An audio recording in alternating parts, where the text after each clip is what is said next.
Hai semuanya, pernahkah Anda merasa sangat termotivasi di pagi hari untuk menyelesaikan semua tugas? Tapi menjelang sore, semangat itu menguap begitu saja.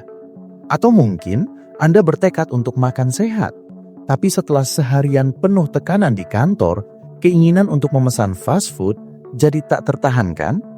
Fenomena ini bukan sekedar malas atau kurangnya disiplin, melainkan sesuatu yang dikenal dalam psikologi sebagai ego depletion atau habisnya cadangan willpower, kemauan. Ini adalah konsep yang menunjukkan bahwa kemampuan kita untuk mengendalikan diri, mengambil keputusan yang sulit, dan menahan godaan seperti otot bisa lelah dan habis tenaganya. Bayangkan willpower Anda seperti baterai ponsel. Setiap kali Anda menggunakan ponsel untuk menelpon, mengirim pesan, atau bermain game, baterainya akan berkurang. Begitu pula dengan willpower kita. Setiap kali kita melakukan sesuatu yang membutuhkan kontrol diri, seperti menahan diri untuk tidak menunda pekerjaan, melawan godaan untuk membuka media sosial, atau bahkan sekedar berusaha memahami instruksi yang rumit, kita menggunakan sedikit dari cadangan willpower kita. Ini bukan hanya tentang menahan godaan eksternal, bahkan mengambil keputusan, memecahkan masalah, atau berinteraksi sosial yang membutuhkan penyesuaian diri juga menguras energi mental ini. Jadi, di awal hari, baterai willpower kita mungkin penuh. Tapi seiring berjalannya waktu dan berbagai tuntutan, daya tahannya akan semakin menipis. Konsep ego depletion pertama kali diperkenalkan oleh Roy Baumeister, seorang psikolog sosial terkemuka. Dalam serangkaian eksperimen klasiknya, Baumeister dan rekan-rekannya menunjukkan bagaimana tindakan kontrol diri sebelumnya dapat mengurangi kemampuan seseorang untuk melakukan tindakan kontrol diri selanjutnya. Salah satu eksperimen yang paling terkenal melibatkan lobak dan kue coklat. Partisipan dibagi menjadi dua kelompok. Kelompok pertama diminta untuk menahan diri dari memakan kue coklat yang menggoda di depan mereka dan hanya boleh makan lobak. Kelompok kedua boleh makan kue coklat. Setelah itu, kedua kelompok diberikan teka-teki yang tidak bisa dipecahkan untuk menguji ketekunan mereka. Hasilnya mengejutkan. Kelompok yang sebelumnya harus menahan diri dari kue coklat menyerah pada teka-teki itu jauh lebih cepat daripada kelompok yang bebas memakan kue coklat.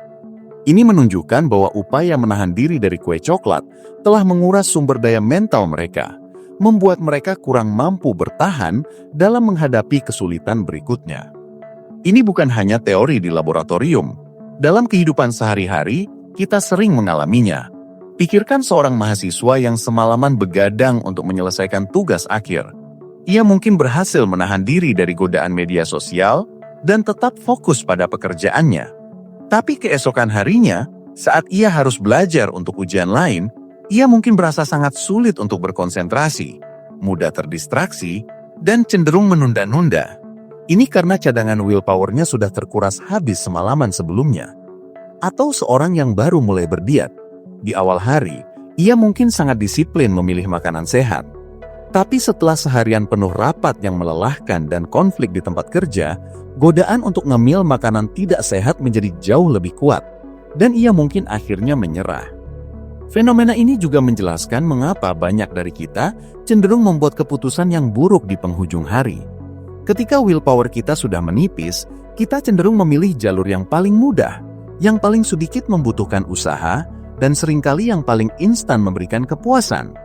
Inilah mengapa rencana untuk berolahraga setelah pulang kerja seringkali gagal, atau mengapa kita sering berakhir dengan binge-watching serial di Netflix, alih-alih membaca buku yang sudah lama ingin kita selesaikan. Energi mental yang diperlukan untuk membuat pilihan yang lebih baik, yang berorientasi jangka panjang, sudah tidak tersedia dalam jumlah yang cukup. Lalu, apa yang bisa kita lakukan untuk mengatasi ego depletion? Mengingat bahwa willpower itu terbatas, ada beberapa strategi yang bisa kita terapkan untuk mengelolanya lebih efektif. Salah satunya adalah dengan mengurangi jumlah keputusan yang harus kita buat. Semakin sedikit pilihan yang harus kita pertimbangkan, semakin sedikit energi mental yang kita keluarkan. Contohnya, jika Anda sering kesulitan memilih baju setiap pagi, cobalah untuk merencanakan pakaian Anda di malam sebelumnya. Atau, jika Anda sering kebingungan memilih makanan, siapkan menu mingguan.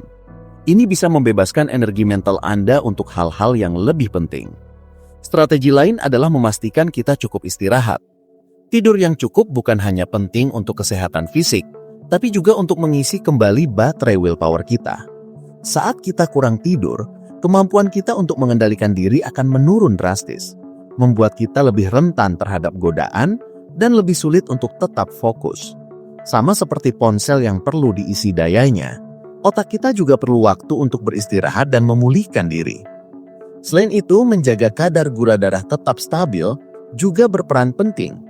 Beberapa penelitian menunjukkan bahwa kadar glukosa yang rendah dapat mempercepat ego depletion. Otak menggunakan glukosa sebagai bahan bakar utamanya, dan ketika pasokannya berkurang, kemampuan kita untuk berpikir jelas dan mengendalikan diri juga terganggu.